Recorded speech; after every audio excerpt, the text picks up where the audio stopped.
Active India अपने खास programme में आज मुलाकात करा रहा है पत्रकारिता जगत की जानी मानी शख्सियत वी.एस. दत्ता से। प्रयागराज निवासी वरिष्ठ पत्रकार दत्ता जी ने अपनी पत्रकारिता की शुरुआत के लगभग 5 साल अंग्रेजी के उस समय के बहुप्रतिष्ठित डेली न्यूज़पेपर द लीडर में काम किया है। आज की पीढ़ी के अधिकांश व्यक्ति द लीडर को नहीं जानते होंगे। उन्हें बता दें कि इसके संस्थापक थे भारत रत्न पंडित मदन मोहन मालवीय और राष्ट्रपिता महात्मा गांधी ने इसकी अनेक बार प्रशंसा की है। इसके प्रथम संपादक थे प्रख्यात पत्रकार सर सिवाय चिंतामणि। चिंतामणि की गिनती देश के टॉप 10 पत्रकारों में होती रही है। शुरुआती 5 साल के बाद से आज तक दत्ता जी नॉर्दर्न इंडिया पत्रिका में सक्रिय हैं। दत्ता जी से लंबी बातचीत की है एक्टिव इंडिया के लिए अनंत अन्वेषी ने। आइए सुनते हैं इस दिलचस्प एवं ज्ञानवर्धक बातचीत के प्रमुख अंश। दोस्तों नमस्कार, मैं एक्टिव इंडिया से अनंत अन्वेषी। एक्टिव इंडिया के खास प्रोग्राम में आज हम एक ऐसी शख्सियत से मिलाएंगे जो पत्रकारिता जगत की बहुत ही जानी मानी हस्ती है और इस चीज को जान करके आश्चर्य होगा कि जितनी मेरी उम्र है उतना इनका पत्रकारिता का अनुभव है। अब इसी से अंदाजा लगा लें कि हम कितने वरिष्ठ पत्रकार से आपसे आज मिलवाएंगे और उनके कितने अनुभव होंगे आप तो अभी आप जानेंगे। इससे भी बड़ी बात यह है कि ये किसी अधिकारी या किसी नेता के पास आज तक नहीं गए और जब भी किसी को जरूरत पड़ी वो इनके घर पर आया। तो आप इसी से हल्का सा एक झलक पाएंगे, बाकी तो हम आपसे ही बात करके आपको जानकारी करेंगे। स्वागत है आपका।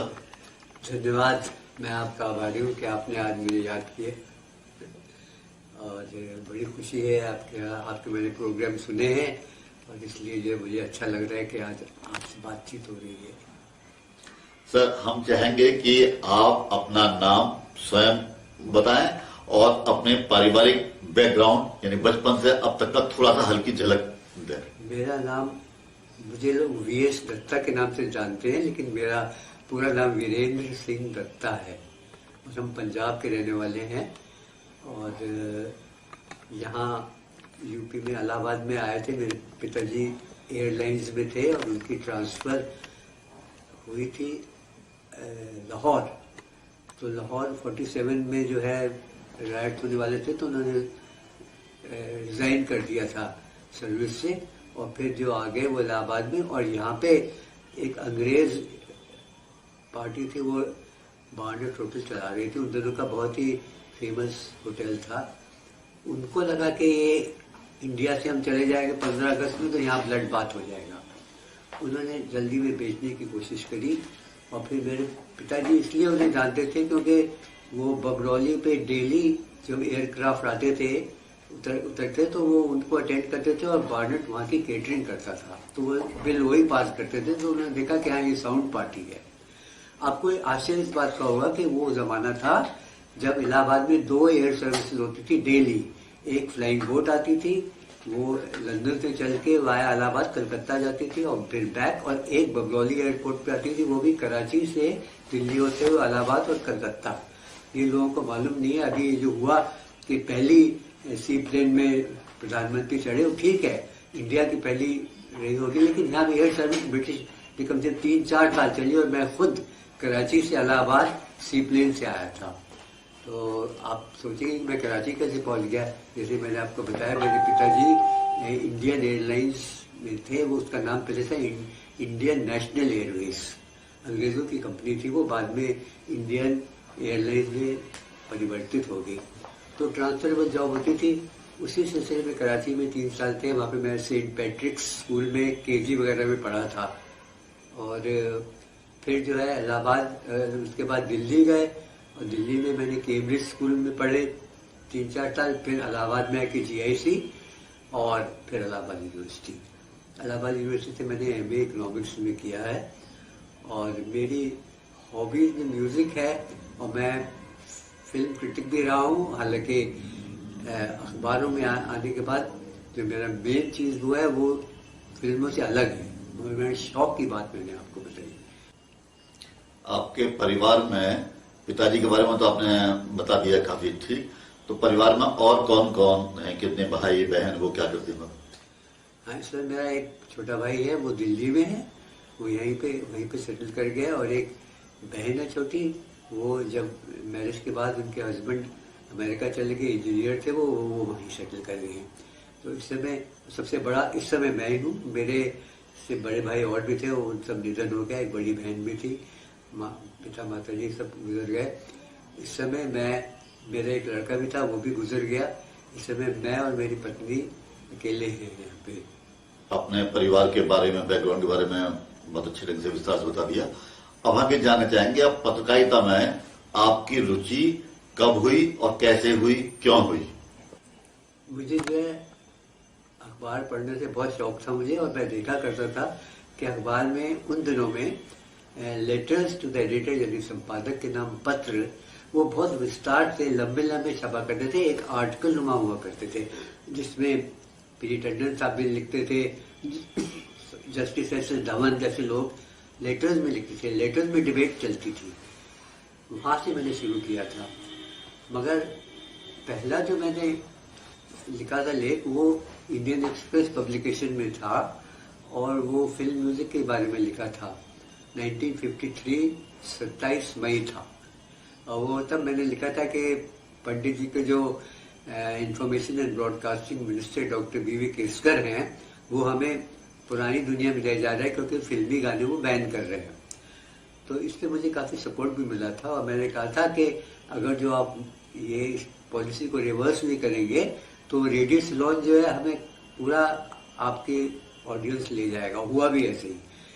तो खैर उससे मुझे काफ़ी सपोर्ट मिला, लेकिन लोगों ने उसकी प्रशंसा भी करी और कहा ये ठीक है। लेकिन इलाहाबाद में मैंने सबसे पहले लेख लिखा था सन 54 में, जब यहाँ कुंभ मेला आ रहा था। आज़ादी के बाद का वो पहला कुंभ मेला था। तो उसमें ये हुआ कि यहाँ पे बड़ी अखबारों में चर्चा थी, और ये भी समाचार निकला कि यहाँ पे कुंभ पिलग्रिम टैक्स लगेगा, यात्रियों पे कर लग जाएगा। इस पे जो है फिर हम पढ़ रहे थे उन दिनों में, तो हमने लिख दिया ये तो जिजिया लगाने के बराबर हो जाएगा, जो औरंगजेब ने लगाया था। और खैर और लोगों ने भी बहुत लिखा है इसके ऊपर। उसके बाद जो है ये वो पिलग्रिम टैक्स नहीं लगा। फिर उसके बाद और लेटर्स टू द एडिटर में बड़े बड़े लोग लिखते थे, और मैं भी बीच में कूद पढ़ता था। उससे मुझे काफ़ी लोकप्रियता हो गई। और फिर 1962 में जब लीडर ने निकाला एडवर्टीजमेंट ट्रेनिंग इन जर्नलिज्म, तो मैंने अप्लाई किया। वहाँ पे टेस्ट हुआ। वो आप लीडर उन दिनों में बहुत मशहूर अखबार था। सर पंडित मदन मोहन मालवीय जी इसके संस्थापक थे, और प्रथम एडिटर थे सर C.Y. चिंतामणि, जिनको राउंड टेबल कॉन्फ्रेंस में पहली बार गांधी जी भी ले गए थे, और गांधी जी ने कहा था it is one of the best edited papers of the country. तो उनको तो मैंने नहीं देखा, लेकिन उनके शिष्यों से मैंने पत्रकारिता जरूर सीखी। वहाँ मैंने 5-6 साल लीडर में रहा। वही पंडित नेहरू का जमाना था तब। 62 में मैं लीडर में आया, और पहला कदम था मेरा, बड़े अरमानों से रखा मैंने पत्रकारिता में कदम 1962 में। और तब से मेरी यात्रा शुरू हुई, और आज तक मैंने जवाहरलाल जी से लेकर मोदी जी तक सब प्रधानमंत्रियों पे लिखा है। और मुझे वर्तमान, तभी मेरे लिए वर्तमान था, तो उन दिनों में जो खास बातें थी वो मुझे बड़ा आश्चर्य होता है। आज लोगों को पता ही नहीं है, और लोग कमेंट करते रहते हैं जो बिल्कुल विपरीत है उन दिनों की हकीकत से। बहरहाल वो वहीं से शुरुआत हुई थी, और वहाँ 5 साल मैंने काम किया। फिर मैं नवोदय इंडिया पत्रिका में आया, और ये तो बड़ा नामी अखबार था। तुषारकांति घोष को बिल्कुल पूरी दुनिया में सब जानते थे उन्हें, और वहाँ पे भी आके मैंने बहुत सीखा, और मेरी पत्रकारिता वहाँ पे पूरी खिल गई थी। और अभी भी वहाँ पे मैं हूँ, मतलब वो किसी कारण की वजह से वो प्रकाशन बंद है, लेकिन शायद फिर खुल जाए, ऐसी उम्मीद है। जैसा आपने बताया कि आपने प्रधानमंत्री जवाहरलाल नेहरू से लेकर के मोदी जी पर तक सभी प्रधानमंत्री को लिखा है, तो इसका आपका अनुभव किस प्रकार का रहा? यानी कि किसी प्रधानमंत्री की ओर से किसी प्रकार की कोई रिएक्शन कभी आपको मिली, या पाठकों की ओर से कोई ऐसी प्रतिक्रिया मिली जिसने आपको चौंकाया हो, बहुत शाबाशी दी हो या बहुत गालियां दी हो या बुरा भला का हो? नहीं, वैसे तो वो एडिटोरियल मैं लिखने लग गया था, तो एडिटोरियल में हमारी पॉलिसी थी बहुत कॉशियसली लिखो, तो ना ज्यादा इधर ना ज्यादा उधर, लेकिन और कॉलम्स में जरूर मैं लिखता था। तो ये हुआ एक बार के ये सांप्रदायिक माहौल हो गया था मस्जिद के टाइम में, तो इधर के लोग उधर और उधर के लोग इधर बहुत बुरा भला एक दूसरे को कह रहे थे। मैंने अपने दो नाम रख लिए, एक रखा मैंने मोहम्मद असलम और एक नाम मैंने रखा राणा पंडित। तो मैं राणा पंडित बन के लिखूं तो पूरा हिंदुओं की तरफ से पूरा वो लिख दूं, लेकिन इतना सोचता था कि उसमें गुंजाइश रहे कि हम एकता की भी बात कर रहे हैं। फिर उधर से वो असलम साहब जवाब दें और वो खूब उनको क्रिटिसाइज करें राणा पंडित को और बोले ऐसा नहीं ऐसे, ऐसा नहीं ऐसे, ऐसा होना चाहिए। लेकिन जो ऐसा होने में वो कहते थे उसमें भी यूनिटी की बात आती थी। तो इसमें ऐसा कुछ नहीं था कि कुछ चीज ऑब्जेक्शनेबल हो, लेकिन मैंने ये ड्यूअल वो किया और उसमें बड़ा विचित्र बात यह है कि जब मैं राणा पंडित के लिखूं तो मुझे वो दूसरी तरफ से गालियां पड़े, वो भी मैंने छापी अखबार में और ऐसे चलता रहा। उसके बाद में दिस कॉन्ट्रोवर्सी इज क्लोज करके तो लेटर टू लेटर मैं ही देखता था तब। तो इसमें जो है मुझे बड़ा आनंद आया था कि जो चीज देश के हित में हो वही करूं, जो पॉलिसी है नेशन की वही आप करिए। ये मेरा हमेशा रहा है।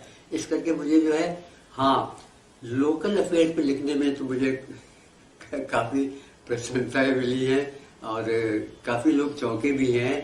और वो एक बार मेरे यहाँ एजी ऑफिस के एजी थे, उन्होंने मुझे बुलाया। वो पहले से हमारे परिवार से परिचित थे। उन्होंने बोला था कि तुम 5 बजे आना, मैं तुमको औरों से मिलाऊंगा।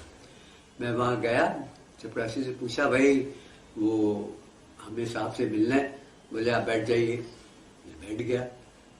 फिर मेरे पास जाओ साहब से कहो, बोले साहब अभी बिजी हैं, साहब को कोई मिलने आ रहे हैं, वो नहीं मिलेंगे, आप बैठ जाइए। मुझे बड़ा लगा कि ये अजीब है, हमसे बुलाया और हमसे कह रहे बैठ जाओ, चुपचाप बैठे रहे। फिर 2 सीनियर अफसर है और बाहर जाकर और चपरासी से पूछा कोई आया तो नहीं? उसने कोई नहीं आया, वो भी चले गए अंदर। मैंने कहा अच्छा मैं कल पूछूंगा उनसे कि आप कैसे बुलाते हैं। इतने में मुझे ख्याल आया, मैंने चपरासी से कहा जाओ ये चेक दे दो, ये मेरा नाम दे दो। मैंने कहा ऐसे आपका नाम क्या दूंगा, जाओ दे तो। जैसे उसने नाम दिया तो उन्होंने खुद उठ के चले आए, सब लोग पीछे पीछे आए और बोले कि तो वो उनको ये धोखा हुआ कि ये कैसे हो सकता है, ये अखबार का इतनी यंग एज में ये कैसे प्रोमिनेंटली उस माँ को रिप्रेजेंट कर रहा है। एनीवे इस टाइप के मुझे 2-1 बार हुए, तो क्योंकि मुझे कोई पहचानता नहीं इस माने में। बाद में तस्वीरें निकलने लगी अखबार में, वो अलग बात है, लेकिन आमतौर पे जो है मुझे लोग नहीं जानते। मगर मेरे जो लेख छपे हैं उनकी जो समय का क्रिटिसिज्म तो मैंने आपको बताया कैसे होता था। एडिटोरियल में हमने हमेशा सवाल के लिखा है। जैसे नेहरू जी के टाइम में तो खैर बहुत फ्रीडम था, क्योंकि हम पढ़ते थे और हमने ऐसी अभी देख रहे थे कि मैं ऐसी ऐसी बातें में लिख गया था कि वो जो कि नहीं लिखनी चाहिए थी, लेकिन सब चलता था। तो अभी कुछ ही दिन पहले किसी का लेख निकला था, उसने ये कहा था कि पंडित जवाहरलाल नेहरू बहुत ही प्रेस के फ्रीडम में बिलीव करते थे और वो अमृत बाजार पत्रिका के एडिटर को उन्होंने आज़ादी से पहले लिखा था कि अखबार स्वतंत्र रहेगा तभी तो आप हमारी आवाज़ सुनेंगे। ये अभी कुछ ही दिन पहले कोट किया गया था। अब बहरहाल अभी तो हमें बहुत कॉशियस लिखना पड़ता है। अब बात बताऊँ आपसे कि एडिटर की कितनी ज़्यादा उन दिनों में वैल्यू थी। देखिए ये मदन मोहन मालवीय जी से मैंने आपको बताया कि लीडर के संस्थापक थे और मैनेजिंग डायरेक्टर सब कुछ थे, और सर सीवा चिंतामणि जो थे वो संपादक थे। तो एक बार मालवीय जी आए और उन्होंने सर सीवा चिंतामणि से कहा भाई देखो अब हमारी पॉलिसी में थोड़ा सा परिवर्तन हो रहा है, तुम जो है कल से ऐसे लिखो। तो चिंतामणि जी ने सुन लिया, वो चुप हो गए और वापस गए और अपना त्याग पत्र लिख दिया कि ये मैं अपनी जो स्टैंड है वो बार बार आपके कहने से नहीं बदलूंगा, मेरे अपने प्रिंसिपल हैं, मैं उन पर ये आप मेरा त्याग पत्र स्वीकार करिए। तो पंडित मदन मोहन मालवीय ने उनको बुलाया अपने यहाँ और उन्होंने कहा, खड़े हो गए, चिंतामणि मैं एज मैनेजिंग एडिटर रिजाइन करता हूँ, तुम रहोगे और तुम जैसा करना चाहोगे वैसा करो। ये था पत्रकारों का कि कितना सम्मान देते थे मालिकों को। ये मदन मोहन मालवीय जी ने ये बहुत अच्छा एग्जाम्पल सेट किया था। और मैं समझता हूँ कि आजकल हम अगर जो अपने सिद्धांतवादी हैं तो फिर हम ज्वाइन न करें, और अगर जो हमने किसी संस्थान को ज्वाइन किया है तो फिर जैसा वो कहते हैं वैसे नहीं करेंगे तो संघर्ष होगा, फिर निकाल दिए जाएंगे। इसलिए जो है एक संतुलन बनाने के लिए हम पहले सोच लें कि मुझे अपने सिद्धांतवादी होना है या अखबार की पॉलिसी को अपनाना है। और मैंने अखबार की पॉलिसी अपनाई है, और जब मेरे से कोई पूछता है तो मैं कहता हूँ जब मैं अपना अखबार चलाऊँ तब मैं अपनी पॉलिसी करूँगा। अभी तो जिसके सर्व कर रहा हूँ मुझे उसके प्रति लॉयल होना चाहिए। ये मेरी पॉलिसी रही है अब तक। जैसा कि आपने बताया कि आपने अखबार की पॉलिसी को स्वीकार किया, और इधर हम महसूस कर रहे हैं कि आप काफी आदर्शवादी पत्रकार भी हैं। भाई आपकी ईमानदारी को और कर्तव्य निष्ठा को, इन सब बातों को देख रहे हैं। तो ये दोनों के बीच में कैसे आपके अंदर भी मन में इस प्रकार के संघर्ष होता होगा कि मैं अपनी पॉलिसी के हिसाब से पत्रकारिता करूं या अखबार की पॉलिसी की पत्रकारिता करूं, और आपने अपने मन को मारा होगा कहीं और अखबार की पॉलिसी को अपनाया होगा। तो इसके पीछे बारे में जरा कुछ। हाँ, ये आपने बड़ा दिलचस्प सवाल किया है, लेकिन आप जैसे कह रहे हैं ना कि ऐसे कभी संघर्ष हुआ होगा, हुआ है तो मैंने मगर अपनी राय जरूर व्यक्त की है। आपसे मैं बताऊं कि जिस समय इंदिरा गांधी इलेक्शन हारी तो सारे जितने भी वो थे अखबार, वो एकदम इंदिरा गांधी के खिलाफ लिखने लगे। तो हमारे एडिटर ने कहा कि हमें भी इंदिरा गांधी के खिलाफ लिखना चाहिए। तो मैंने कहा कि ऐसे है कि हम अखबार में उनको जितना कोसना चाहेंगे कोस लेंगे, लेकिन एडिटोरियल में हम नहीं करेंगे ऐसा, क्योंकि एडिटोरियल में हम कल तक उनके कार्य की प्रशंसा कर रहे थे और आज एकदम से उनको गाली देने लग जाएंगे, ये ठीक नहीं रहेगा। तो हम अखबार में उनको क्रिटिसाइज करते रहेंगे, लेकिन हम एडिटोरियल में कुछ नहीं लिखेंगे, न पक्ष में न विपक्ष में। और फिर उसके बाद मैंने ये भी कहा कि कल फिर वो आ गई तब आप फिर अपना स्टैंड बदलेंगे। तो एडिटोरियल पॉलिसी में आप चेंज मत करिए, और वैसे आप अखबार के जो जैसे लोग चल रहे हैं वैसे चलिए। फिर उन्होंने तुषार बाबू से पूछा कि ये लड़का तो ऐसे कह रहा है, तो उन्होंने बोला he is right, he is right. तो ऐसे मैंने देखा कभी कभी सजेशन मान लेते, तो हमेशा मानी उन्होंने जब भी मैंने कोई सजेशन दिया। सजेशन क्या, बैलेंसिंग का काम करना पड़ता था मुझे ज्यादा। जैसे एडिटर संपर्क में नहीं आते, मुझे मालूम था, लोगों से मैं मिलता था, लोग आते थे, लेटर टू राइटर देते थे, कई बातें कह जाते थे, वो छपती नहीं थी, मतलब मैं आइडिया तो हो जाता था कि ये जो है ये समाज में आजकल ये चल रहा है। तो उसको मैं वापस कर देता, मैं इसको संभाल के लिखिए, ऐसे लिखने तो बेटर होगा। तो वो एग्री करते थे, वो अप्रिशिएट भी उन्होंने किया। तो मैंने इससे जो है अपना जो एक्सपीरियंस था, और फिर जो लीडर में मैंने देखा तो वो कहते चलते हैं, मैं सीख चुका था।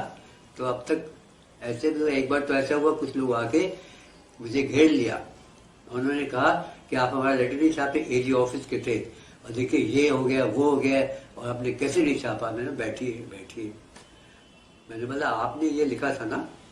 उसके बाद जो है हाईकोर्ट में मामला चल गया था जहाँ आप हार गए। अब ये बात तो आपने मुझे बताई नहीं है, और अगर जो मैं ये छाप देता हूँ तो कल कंटेम्प्ट मेरे में भी लग जाएगा और आप भी फंस जाएंगे, आपकी नौकरी चले जाएगी।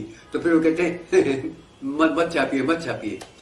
तो ये ऐसे कई वाक़े हुए हैं कि फेस करना पड़ा है पब्लिक के गुस्से को, क्योंकि मैं लेटेस्ट तो एडिटर देखता था। रिपोर्टर्स को तो बहुत झेलना पड़ता है, रिपोर्टर्स से मैं दूर रहता था रिपोर्टिंग सेक्शन से। लेटर्स वाले में मुझे, अब जैसे वो थे, वो हैं हमारे नेताजी, ये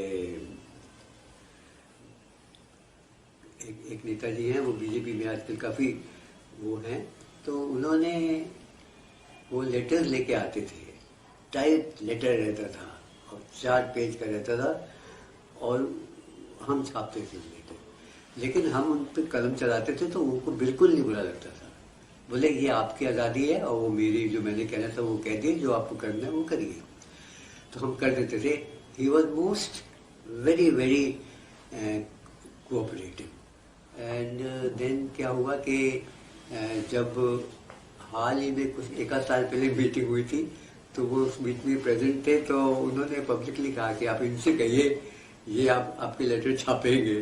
तो ऐसे मैंने देखा कि बजाय किसी से आर्ग्यूमेंट करने के, अगर जो उनको समझाया जाए कि ऐसी परिस्थितियों में ऐसी चीज़ नहीं छापनी चाहिए, तो मानने वाले मान भी जाते हैं, और अगर जो नहीं मानते तो फिर हम नहीं छापते। और ये ऐसे कई बार ऐसे भी हुआ है।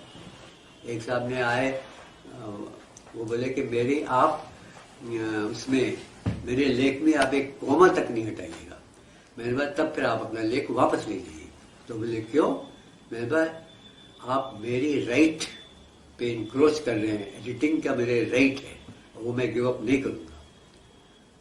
तो बोले फिर मगर मेरे बिल्कुल ठीक है। मैंने कहा कहाँ ठीक है? देखिए ये गलत है, ये गलत है, ये गलत है।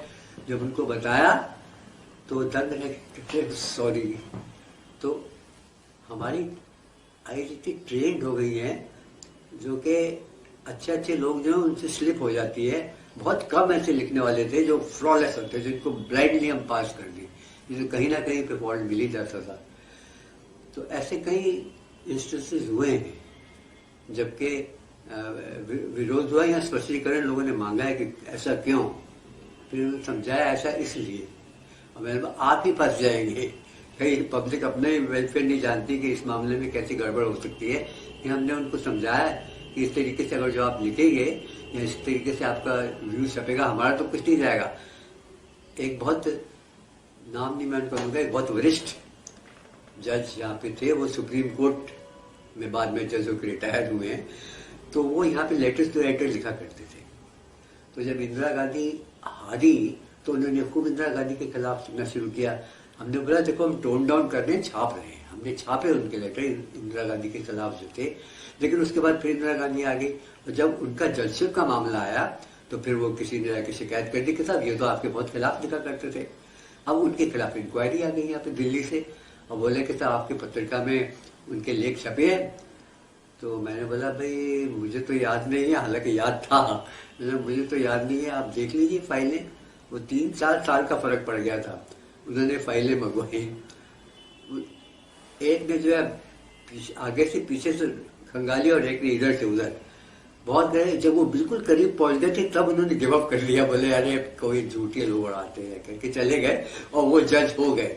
अगर जब वो उस तक पहुंच जाते तो उनकी शायद जजशिप खतरे में पड़ जाती। तो ऐसे कई हुए। मैं जो जिसके इंटरेस्ट के खिलाफ जा होता है, मैं वार्निंग जरूर कर देता हूँ। मैंने कहा हमारे लिए तो मसाला अच्छा है, लेकिन तुम ना फंस जाओ कहीं। इस ईमानदारी के साथ आपने अपनी बातें रखी हैं, वो वास्तव में बड़ी सराहनीय है। अब पत्रकार के बारे में कहता है कि बड़ा निष्पक्ष और निडर होना चाहिए, बेबाक होना चाहिए।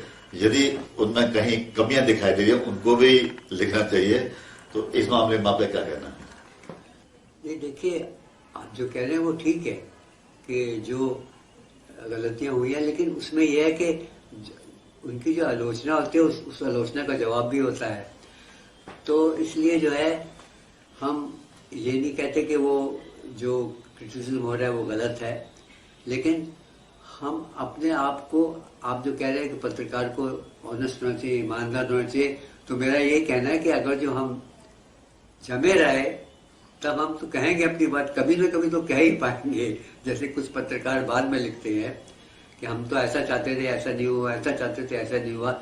लेकिन देखिए ये पॉलिटिशियंस, सब पॉलिटिशियंस में ऐसी रही है। वो आज ट्रम्प के बारे में निकल रहा था कि कितने वो 24,000 झूठ बोल चुका है, और वो वहाँ के पत्रकारों ने फ्लैश किए है और पूछ रहे थे कि यहाँ पे इंडिया में इसके बारे में क्या होगा, ऐसा आप छापेंगे।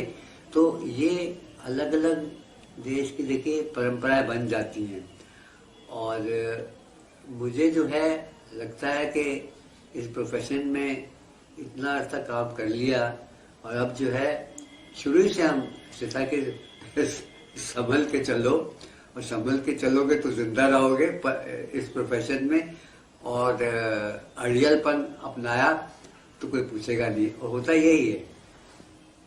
आपने कहा तो ठीक है, सब बात लिखनी चाहिए या नहीं लिखनी चाहिए ये उस समय की परिस्थितियों पे भी निर्भर करता है। अब हम मान लीजिए किसी चीज के लिए गलत टाइम पे हम एक चीज की प्रशंसा करने लगे या उसको क्रिटिसाइज करने लगे तो वो उससे भी बात नहीं बनेगी। आपने बताया कि जैसे आप लेटर टू द एडिटर ज्यादा शुरू में भी शुरुआत भी आपने यहीं से की थी और अखबार में आकर के भी इस काम को लिया, तो क्या आप ये लेटर टू द अखबार में आने के बाद भी letter to the editor choice का ये काम था या अखबार वालों ने आपके अनुभव को रुचि को देखते हुए ये काम दिया या और रिपोर्टिंग वगैरह में आप जाना नहीं चाहे या आपको ये मौका नहीं मिला? रिपोर्टिंग में मुझे बहुत कहा गया लेकिन हमें लगता था कि रिपोर्टिंग से ज़्यादा इम्पोर्टेंट है एडिटोरियल लिखना। अच्छा, और जहाँ तक सवाल है कि कुछ बातें हमने लिखी या नहीं लिखी या हमारी कॉन्शियस के खिलाफ था, कभी ऐसा हुआ नहीं है कि हम अपने आप को एडजस्ट ना कर पाए हों। और बस ये ज़रूर लगता कभी कभी बुरा लगता था लेकिन वो कहें कि हमारी पॉलिसी नहीं है कि ऐसा करने की। तो लेटर्स टू द एडिटर में मगर ये था कि लिखने वाले को काफ़ी छूट दे देते थे, हम काफ़ी छूट दे देते थे लेकिन एडिट करके संभाल के उनकी भाषा को ठीक करते हुए, क्योंकि भाई वो तो रीडर का व्यू पॉइंट होता था, उसको हम नहीं रोकते थे, उसको हम जहाँ तक हो सकता था उसको हम छापते रहे थे और अभी भी छापते हैं। लेकिन अभी आजकल आप देखेंगे लेटर लिखने वाले नहीं, क्योंकि अंग्रेजी में लिखने का इतना लोगों को अब शौक नहीं रहा या अंग्रेजी इतनी आती नहीं है जितनी पहले लोगों को आती थी। एक से एक लेटर लोग आया करते थे और अब कोई लेटर ही नहीं लिखता। कभी कभी हमको दूसरे नाम से लिखना पड़ता है किसी विषय के ऊपर, अगर जो प्रोत्साहित करना हो किसी को या आलोचना करनी हो। अब आपने जो एक बात कही ना कि आलोचना आप करते हैं, कभी कभी हम दूसरे नाम से लिख के कर देते थे आलोचना। मान लीजिए कोई ऐसा व्यक्ति है, मान लीजिए आप ही के बारे में मुझे कुछ चीज नहीं पसंद आई, अब मैं कैसे लिखूंगा, इसलिए फिर मैं के दूसरे नाम रख के जो है मैं कह सकता हूँ कि ये ब्रॉडकास्टिंग में ये चीज जो थी ऐसे नहीं होनी चाहिए थी। तो ऐसे इसको आप जो भी समझें, लेकिन जो है इससे हमारे जैसे आपसे टर्म्स भी अच्छे बने रहेंगे और फिर उसके जवाब में आप कुछ कहेंगे तो वो भी हम फ्लैश कर देंगे। तो ऐसे कई बार हुआ है, मैंने खुद दूसरे नाम से जो है वो अपने विचार प्रकट किए। आपकी बातों को सुनकर ऐसा लग रहा है कि आपने बड़ा बैलेंस होकर के पत्रकारिता की है और करते हैं। आप पब्लिक की भावना को भी ध्यान रखते हैं और अपने मन की बात को भी सामने रखने की कोशिश करते हैं। मतलब किसी न किसी रूप में आप अपने मन की बात को भी कर लेते हैं, पूरी मन की तरफ से संतुष्टि भी कर लेते हैं। अब क्योंकि जैसे प्रयागराज, आप प्रयागराज बोलते पहले लगा था, यहाँ पर बड़े बड़े लीडर्स, प्रधानमंत्री सभी यहाँ आए हैं और कुंभ भी लगते हैं। तो क्या आपके मन में कभी स्पेशल स्टोरी करने की भी आई कि मैं इस पर स्पेशल स्टोरी करूं, मैं खुद जाकर के इसकी कवर करूं? ऐसा नहीं हुआ, लेकिन एक बार जब पंडित जी गुजर गए थे तो यहाँ पे शहर में कैलाशनाथ काटजू थे इन दिनों में, जो कि नेहरू जी के बहुत निकट थे। तो ये सवाल हुआ कि उनसे कौन जाएगा इंटरव्यू लेने के लिए। तो हमारे लीडर में एडिटर थे रामेश्वर लाल जोशी। तो जोशी भी कश्मीरी थे और वो काटजू साहब को और नेहरू परिवार से उनके काफ़ी तो आना जाना था। तो उन्होंने पूछा किसको भेज रहे हो, तो वो न्यूज एडिटर तो निर्मला फल्ला को, नहीं वी एस दत्ता को भेजो। उन्होंने मुझे बुलाया, तुम जाओ कारजू साहब का इंटरव्यू लेके आओ जवाहरलाल नेहरू के ऊपर। तो फिर मैं गया था, तो वो एक स्पेशल असाइनमेंट मुझे मिला था। फिर मैंने कारजू साहब से जाके इंटरव्यू लिया और फिर उन्होंने बात करी काफ़ी विस्तार से, और साथ ही में उन्होंने अपना एक प्रिंटेड पैम्फलेट था जवाहरलाल जी पे, वो उन्होंने मुझे दे दिया।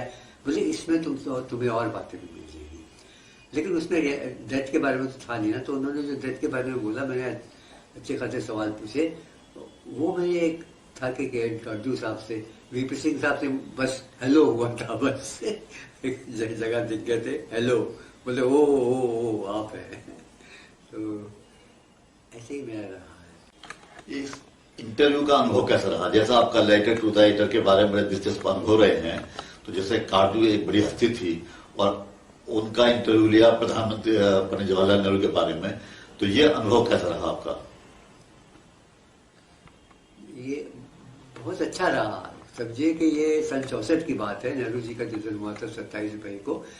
तो हम लोग को लिखते आ रहे थे, पंडित जी के बारे में सब बातें मालूम ही थी। तो उनसे जो भी सवाल किए थे, वो काफ़ी बाद में मुझको लाइक करने लगे कारजू जी। कारजू जी भी सुबह मॉर्निंग की वॉक किया करते थे, और वो मुझे जब फिर उसके बाद जब मुझे सड़क में देखा उन्होंने, तो बोले ओ यू आर द वन।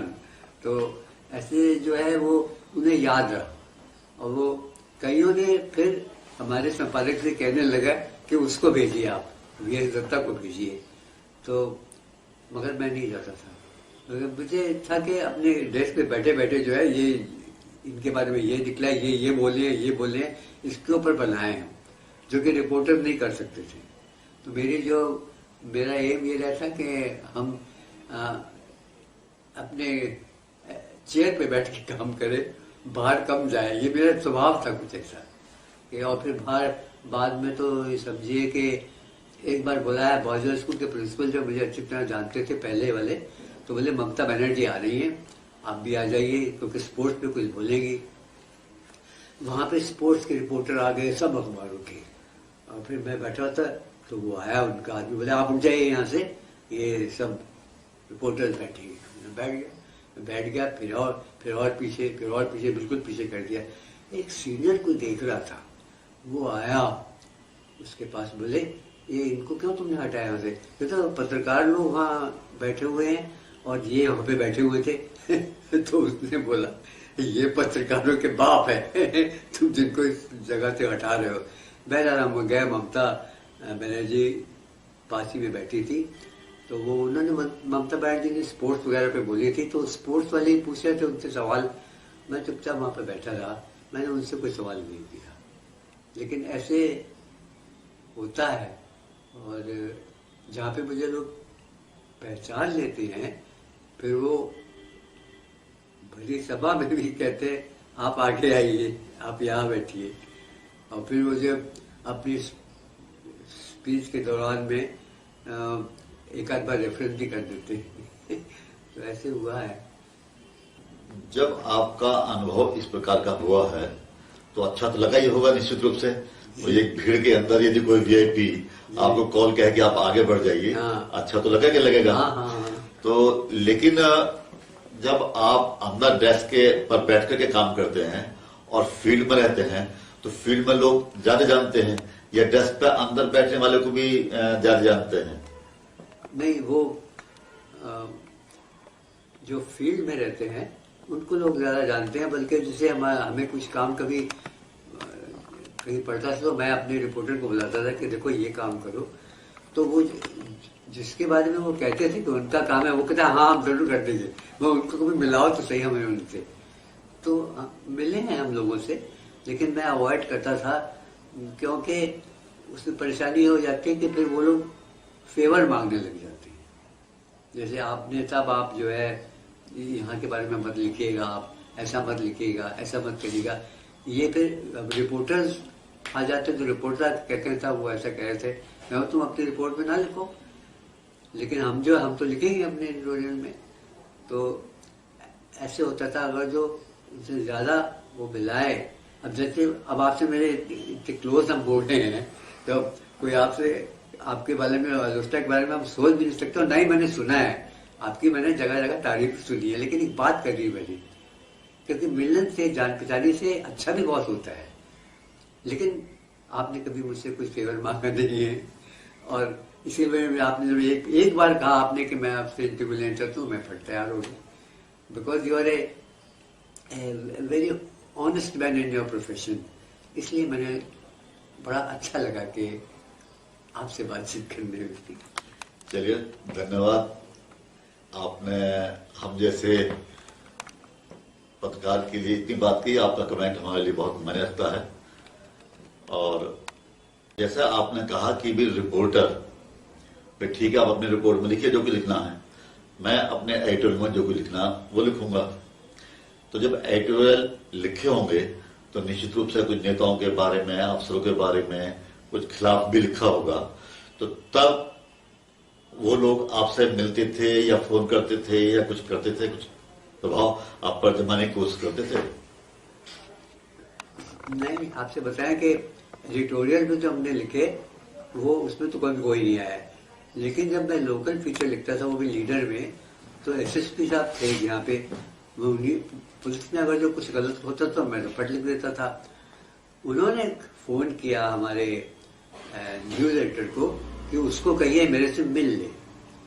तो वो तो लीडर था, लीडर के एडिटर के पास मैं गया, मैंने बोला सर वो ऐसा कह रहे हैं कि मैं उनसे मिलूं। कहते नहीं, तुम नहीं मिलोगे, वो आएगा यहाँ पे। मुझे बड़ी अच्छा लगा। मैंने जाके न्यूज एडिटर से कहते ये कहा है उन्होंने, तो आप उसको कह दीजिए कि मैं उसे मिलने नहीं जाऊंगा। मैं नहीं गया। ऐसे ये वहाँ की कर्म परंपरा थी जो कि मैं, और यहाँ पे लोग ऐसे लोगों से ढूंढते हैं जैसे कि वो रिपोर्टर्स को पहले ढूंढेंगे कि रिपोर्टर्स के थ्रू जो है मैं ये करा लूँ वो करा लूँ। वो ये नहीं जानते कि अब काट देंगे रिपोर्ट अगर जो हमें लगेगा कि ये नहीं जानी चाहिए या जानी चाहिए, या उसमें कुछ ऐड करना तो हम ऐड भी कर देते हैं। पुरानी अगर जो लोगों को इतिहास नहीं मालूम होता तो गलत चीज कह रहे तो उसको सही भी कर देते हैं। जैसे आपने शुरुआत में कहा कि अभी नॉर्दर्न इंडिया पत्रिका के लिए मैं हूं, और अभी कुछ कारणों से उसका प्रकाशन स्थगित चल रहा है और जल्दी शुरू होने वाला है, तो फिर मैं उसके लिए काम करूंगा। तो आपने किस समय की, किन अखबारों की पत्रकारिता की है, और जो आज का समय चल रहा है उसमें तो काफी अंतर महसूस करते ही होंगे कि पहले पत्रकारिता और आज की पत्रकारिता में जमीन आसमान का अंतर है। तो ऐसे में आपको पत्रकारिता करने में कोई परेशानी नहीं हो रही? आजकल की जो पत्रकारिता है उसके बारे में मैं क्या कहूँ, ये तो बिल्कुल, पहले तो पत्रकारिता एक आदर्श होता था जब हमने ज्वाइन किया था, उसके बाद एक प्रोफेशन हो गया। अब तो एक तरह से एक इंडस्ट्री हो गया है। यहाँ पे इतना कमर्शलाइज हो गया है कि अगर जो आप कमर्शियल इंटरेस्ट को तरफ ध्यान नहीं देंगे तो आप आगे बढ़ ही सकते। और साथ ही साथ ये हुआ है कि पब्लिक भी जान गई है। पहले समय ये होता था कि हमको कहा जाता था कि ड्रामा रिव्यू करना है तुमको, लेकिन तुम ड्रामे की टिकट खरीदोगे। आजकल फ्री पासेज आ जाते हैं, हम फ्री पास से जाएंगे, हम ऑब्वियसली हम उसकी तारीफ करेंगे। लेकिन उस समय ये था कि चाय की प्याली तक नहीं आप पिएंगे।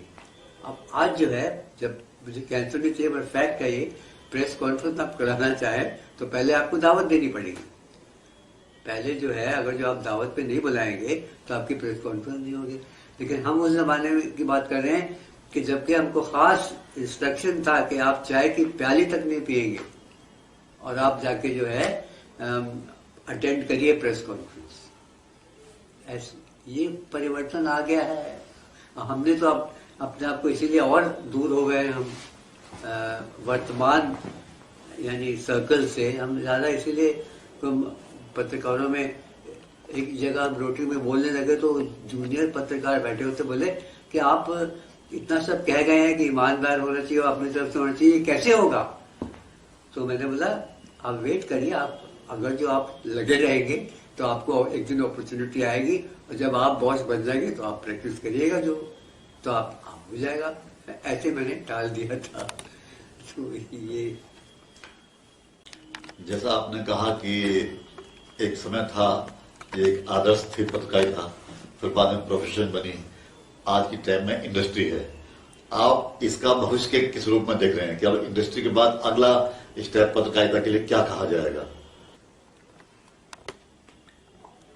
देखिए, कहना बड़ा मुश्किल है कि आगे ये कहाँ तक ये सिलसिला चलेगा, लेकिन अभी ये हो गया है कि जो पत्रकार है उसकी कलम जो है मालिक के हाथ में है, और मालिक जो है वो सरकार के हाथ में है, इसलिए कि उसको विज्ञापन चाहिए, सरकार विज्ञापन बंद कर देगी।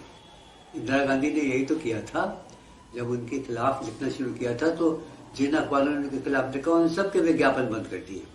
उससे बड़ा लॉस हुआ था गवर्नमेंट के एडवर्टीजमेंट अगर जो ना मिले तो अखबार को बड़ा लॉस होता है। तो मगर पहले टाइम में जब अंग्रेजों का टाइम था और जब अखबार चलते थे तब तो वो उन्होंने इस चीज़ का ख्याल नहीं किया, क्योंकि उनको सरकार एडवर्टीजमेंट देती नहीं थी, वो पब्लिक की गुडविल पे चलते थे। और हमें याद है कि लीडर में जब हम गए थे बाद में हमने सुना कि ये हाल था कि सर्कुलेशन इतना ज्यादा हो गया था कि कैंसिल करना पड़ता था कि नहीं उधर मत भेजो, उधर मत भेजो, मध्य प्रदेश में, इधर राजस्थान, सब जगह से आ रही है, क्योंकि न्यूज प्रिंट पे बहुत खर्चा आ जाता था। तो जितना कम छापो उतना ही फायदा है, ऐसे लोगों को लगता था। मगर आजकल देखिए पत्र किसी भी अखबार को चलाना आसान काम नहीं है, और इसलिए कॉम्प्रोमाइज़ करने पड़ते हैं। अब ये किस हद तक कॉम्प्रोमाइज कोई करेगा, अब ये देखिए आगे पता चले। जिस प्रकार के अब कुछ लिबरल होते हैं, कुछ लोग पसंद करते हैं कि उनकी आलोचना भी की जाए, तो कहते हैं बदनाम हुए तो नाम नहीं होगा। कुछ लोग नहीं पसंद करते हैं कि उनके बारे में एक चीज़ भी गलत लिखी जाए, चाहे वो गलतियां बहुत कर रहे हों। तो ये परिस्थितियों में हमारे हाथ में कभी हो तो हम ज़रूर उसमें सुधार करने की कोशिश करें, और क्योंकि हमने पुराना ज़माना देखा हुआ है तो लगता है कि वैसा ज़माना आया था तो कितना अच्छा होता, लेकिन मुझे नहीं लगता कि ऐसा हो पाएगा। लेकिन भविष्य में जिस रफ्तार से ये इसका जो है कमर्शलाइजेशन हो रहा है अखबारों का, उसमें देखिए एक अखबार के फ्रंट पेज 4 बार आ रहे हैं। एक बार खुली अखबार तो पहला पेज आ रहा है, उसके बाद खुली फिर पहला पेज, फिर पहला पेज। वो लोग ये नहीं समझ रहे कि हॉकर जो है वो एक अखबार की 4 अखबार बना के बेच रहा है। उसको तो 4 फ्रंट पेज मिल गए, उसमें एक फ्रंट पेज लेके उसमें 2 पेज रख दिए, एक फ्रंट पेज में लेके 2 पेज रख दिए, 2 पुराने रख दिए, उस अखबार को 4 उसने तरीके से बांट दिया। मगर वे तो वो हर एक को ये दिखाना चाहते हैं कि हम आपको पब्लिसिटी दे रहे हैं, page 1 publicity, page 1 page 1 page 1 page 1 4 page 1 मैंने देखा एक अखबार में निकले हुए थे। तो ये भी एक ट्रेंड चला हुआ है। तो पता नहीं ये सब कमर्शियल ही तो हुआ। हम तो ये समझते हैं कमर्शियल इंटरेस्ट सर्व करता है, ऐसे अलग अलग फ्रंट पेज 4 फ्रंट पेजेस हो, पहले कभी नहीं ऐसा सुना था। जब आप पत्रकारिता में आए, आपने लीडर ज्वाइन किया, उस समय आपका सपना क्या रहा होगा कि मुझे पत्रकारिता क्षेत्र में यह कार्य करना है, ऐसा कार्य करना है या ये बनना है? मुझे इतना तो मालूम हो गया था कि इसमें क्या क्या पाबंदियां हो सकती है। मैंने ये सोचा था, और मेरा ये अभी भी इच्छा रही है कि जो भी मैं लिखूं उसमें क्या नाम उसकी क्रेडिबिलिटी हो, उसमें विश्वसनीयता हो, और अपना व्यू पॉइंट जो है भाषा पे काफ़ी वो दिया कि आप अगर जो आप अच्छी और चुस्त भाषा में लिखेंगे तो आपके व्यू पॉइंट को अप्रिशिएट किया जाएगा, और भले कोई माने या ना माने पर याद रहेगा कि क्या लिखा है। तो मेरा ये रहता है कि प्रेजेंटेशन अच्छा हो, कुछ भी कर रहे हैं। बाकी ये कि किसकी मुझे ऐसा याद नहीं पड़ रहा कि किस चीज़ के बारे में मैंने क्रिटिसाइज करना हो मैंने ना किया हो। किसी न किसी रूप में तो मैंने कर ही दिया है, चाहे आगे पीछे हो गया हो, किया है मैंने, छोड़ा नहीं है। लेकिन ये है कि परिस्थितियां देखकर और स्थिति को संभालते हुए। अब जैसे कॉम्युनल एंगल ही है, एक तो उसको भड़का सकते हैं और एक जो है आप उसको जो है सहूलियत से बता सकते हैं। अब जब जिस दिन बाबरी वो ढाई गई थी तो एक अखबार पे लिखता था कि 6 लोग घायल हुए तो उसको जो उसका नकली फोटो स्टैप बना दिया कि 66 घायल हुए, और वो 66 घायल हो गया वाला प्रचार हो रहा है, जबकि ऐसा था ही नहीं। इस टाइप के भी लोग करते हैं। अब मैं कुछ सिद्धांत हैं ऐसे, आप कितनी भी परिस्थितियों में हो, आप उनको तो आप फॉलो कर ही सकते हैं। जैसे आपकी इतनी उम्र हो गई है और आप आज की तारीख में अभी सक्रिय हैं और अभी ये भी सोच रहे हैं कि यदि नॉर्दर्न इंडिया पत्रिका दोबारा शुरू होगा तो आप फिर उसमें काम करेंगे, तो इसका क्या कारण है कि आप इस उम्र में भी आप काम करने की सोच रहे हैं और सक्रिय हैं पत्रकारिता में? मैं अभी भी सक्रिय हूँ इस माने में कि एक हिंदी का अखबार है, उसके में एडिटोरियल लिख रहा हूँ, लेकिन मुझे हिंदी मेरी लैंग्वेज नहीं रही है, मेरी लैंग्वेज तो अंग्रेजी रही है, लेकिन हिंदी में भी मैंने लिखना शुरू किया। और मेरे एक आध सहयोगी हैं जो कि अपनी रिपोर्ट लिखते हैं, तो मेरे पास आए थे कि बोले थोड़ी मदद कर दो। मैं एक्टिव अभी भी हूँ। ये है कि मेरे नाम से भले लेख ना छप रहे हो, लेकिन जैसे कोई भी चीज़ एडिट लिखनी है उसके लिए मुझे अप टू डेट होना चाहिए। मैं दूरदर्शन टीवी भी देखूं और रेडियो की न्यूज़ भी सुनूं और अखबार भी देखूं, और कभी किसी इम्पोर्टेंट विषय पे लिखना होता है तो ये मन करते कि लेटेस्ट लिख जाए। और लेटेस्ट जो है मुझे अक्सर रेडियो और टीवी की न्यूज़ से दोपहर में पता लग गया, तो उसी में एडजस्टमेंट कर लिया। तो हमेशा अलर्ट रहता हूँ। और वो क्यों ऐसा है कि मुझे इतना शौक बना हुआ है, शायद उसका एक रीज़न ये है कि मैं अर्ली राइजर हूँ। मैं सुबह 4 बजे उठ जाता हूँ और सुबह सैर के लिए निकल जाता हूँ। और वो कहते हैं कि मॉर्निंग वॉक जो है बहुत फायदा करती है हेल्थ के लिए, क्योंकि आपकी बॉडी को चुस्त रखती है, आपके लेग्स को स्ट्रॉन्ग रखती है, आपकी पूरी हेल्थ ठीक रहती है, आपकी सोच जो है बिल्कुल परिवर्तन नहीं हो। जैसे मैं आज सोच रहा हूँ वैसे 15 साल पहले भी सोच रहा हूँ। वैसे तो मैं भी ये सवाल करता आपसे कि इतनी उम्र में भी आप शारीरिक रूप से स्वस्थ रहने का रहस्य बताइए, लेकिन आपने अपने जवाब में दोनों बात बता दी कि आप इस उम्र में भी पत्रकारिता में सक्रिय इसलिए हैं कि आप एक्टिव हैं और स्वस्थ हैं, जो मॉर्निंग वॉक करते हैं। तो दोनों बहुत अच्छे आपके जवाब रहे। तो अब हम वैसे तो क्योंकि आपसे कितनी बात करते रहे, एक दिन भी कम पड़ जाएगा, 2 दिन भी कम पड़ जाएगा। अब आप सब ये जानना चाहेंगे कि यदि कोई नया पत्रकार आज की तारीख में बनना चाहे और वो आपके पास सलाह लेने के लिए आए कि बताइए मैं पत्रकारिता कैसे करूं, किस प्रकार की करूं, क्या मुझे संदेश देंगे, क्या सलाह देंगे, तो उनको आप क्या सलाह देंगे? हम पहले उनसे कहेंगे कि तुम मुझे बताओ कि पत्रकारिता के बारे में तुम क्या सोचते हो, और हम उसे बताएंगे पत्रकारिता के बारे में ऐसा सोचना चाहिए।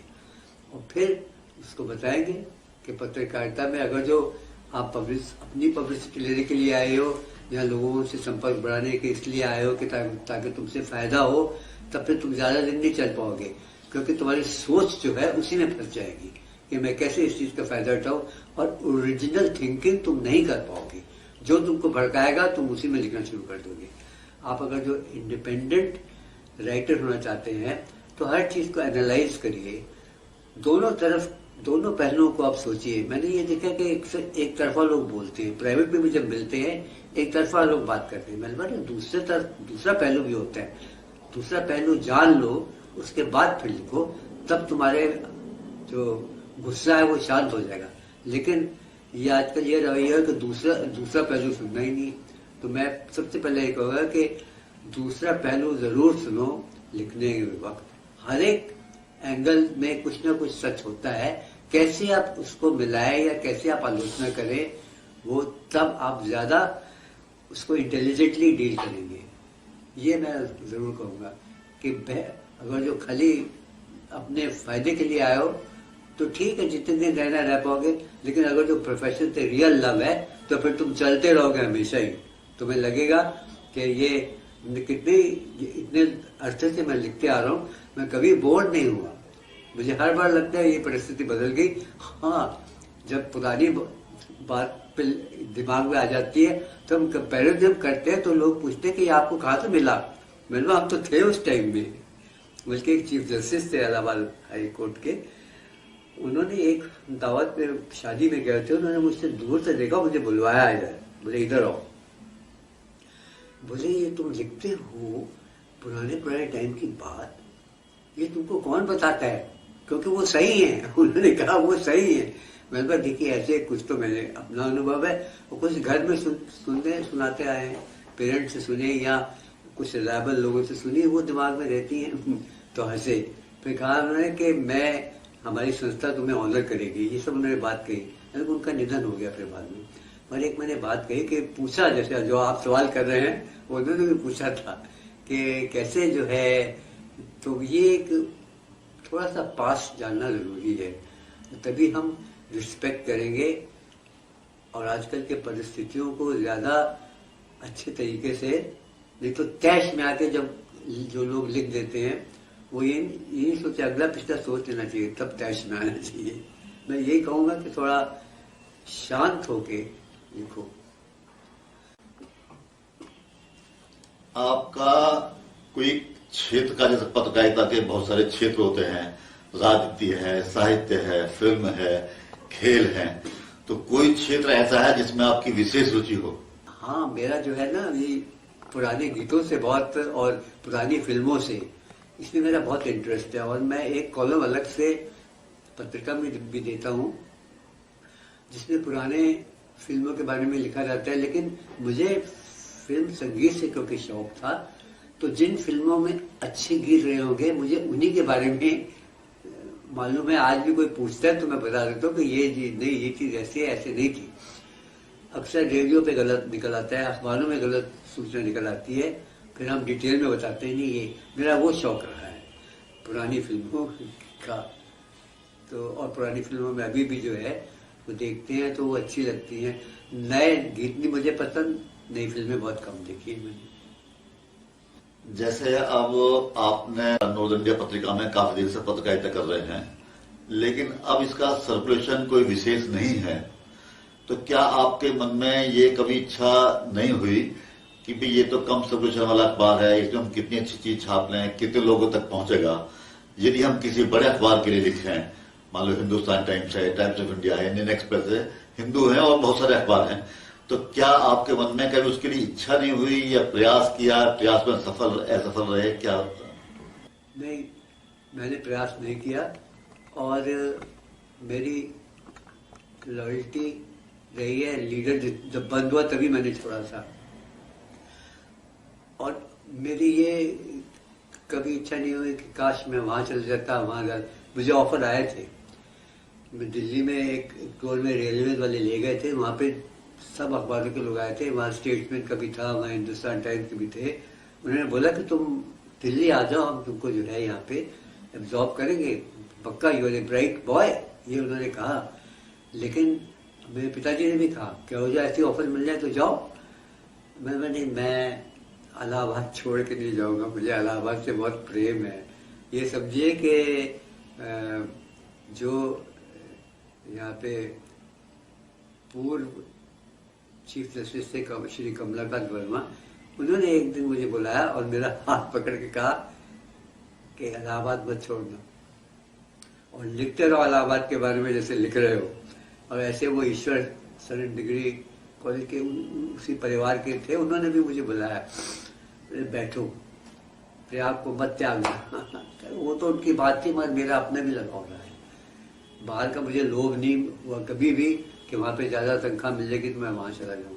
मुझे यहीं से संतोष है। और इसकी लीडरशिप जो है वो आपको बताएं, जो कि मेरा कॉलम पढ़ने के लिए लोग से बोरो कर लेते हो या कुछ। कई लोग से मैंने पूछा, बोले हम संडे का लेते हैं क्योंकि उसमें आपका वो फिल्म वाला कॉलम करता है।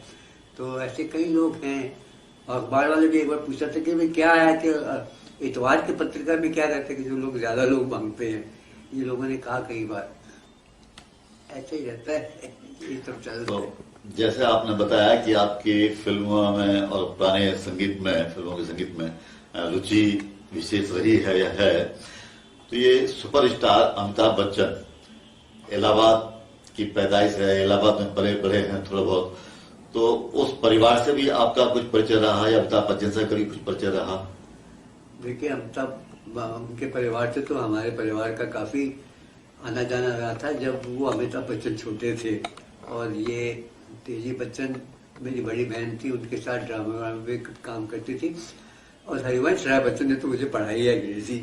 वो बीए फाइनल में जब मैं थे, वही उनका लास्ट ईयर था इलाहाबाद में, उन्होंने इंग्लिश पढ़ाई थी मुझे और वो मान गए थे। उन्होंने मुझे कहना तो नहीं चाहिए, लेकिन उन्होंने कहा था you are the best student in the class. फिर वो 50 कुछ साल बाद इलाहाबाद आए, बानेट में टिकट लेने आए थे, एयर टिकट। उन्होंने मुझे देखा, बोले कि हेलो हेलो क्या। तो मैंने बोला सर आपका लड़का जो है अमिताभ बच्चन, वो तो आजकल बहुत चोटी पे चढ़ा हुआ है। तो वो बोलते हैं और तो मैंने बोला आपसे क्या तुलना, उनको देखने के लिए तो हमें सिनेमा हॉल में जाना पड़ता है और आप तो हमारे साथ हमेशा हमारे साथ हैं, आपकी कविताएं हमारे साथ हैं। तो बड़ा खुश हुए थे। और मैंने फिल्म स्टार से बड़े इंटरव्यू लिए, जैसे राज कपूर हुआ, तलत महमूद हुआ, राजेंद्र कुमार हुआ, इन सब फिल्म स्टार थे। ये सब बानेट में आके टिकते थे। ये सितारा देवी हुई, बेगम अख्तर हुई, इन सब से मैंने इंटरव्यू लिए हुए हैं, क्योंकि मुझे दिलचस्पी थी इस लाइन में, और इस लाइन में कोई कंपटीशन में नहीं था।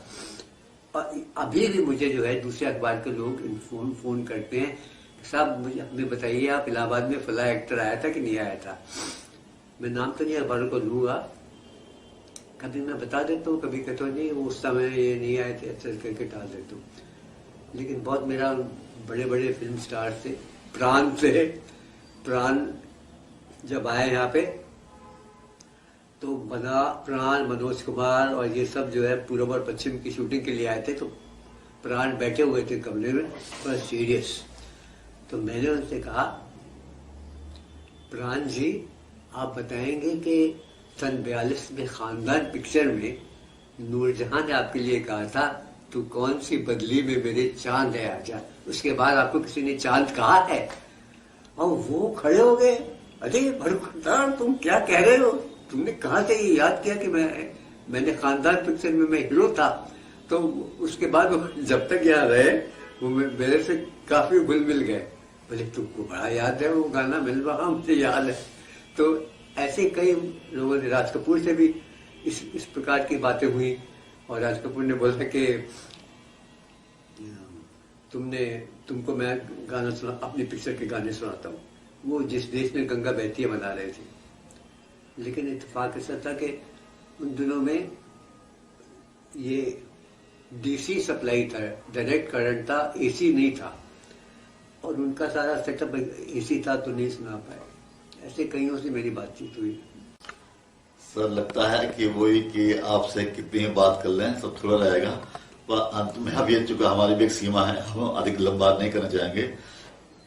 हम चाहेंगे अपने दर्शकों के लिए आप कोई अपनी तरफ से ऐसी बात कहना चाहते हैं जो हमको लगता है पूछ लेनी चाहिए या आपको बता देनी चाहिए? नहीं, आपने देखिए ऐसे सवाल किए हैं जो आमतौर पर लोग नहीं पूछते। आपने कुछ छोड़ा ही नहीं मुझे बताने के लिए। मगर यही कहूँगा कि एक्टिव इंडिया का बहुत योगदान रहा है, और मैं एक्टिव इंडिया को बधाई भी दूंगा और यही चाहूँगा कि आप इसको देखें, इसको सुने। और मैं धन्यवाद दूंगा कि आपने मुझे इस काबिल समझा, आपकी नज़रों ने समझा, प्यार के काबिल मुझे। धन्यवाद सर, आपने जितना बोल दिया हम इस काबिल नहीं थे या नहीं इस काबिल हैं। आपने हमें इतना समय दिया और इतने अपने आत्मीयता अपनेपन से बातें की। इस इंटरव्यू करने के बाद हमको बहुत खुशी हो रही है। आपका विशेष धन्यवाद।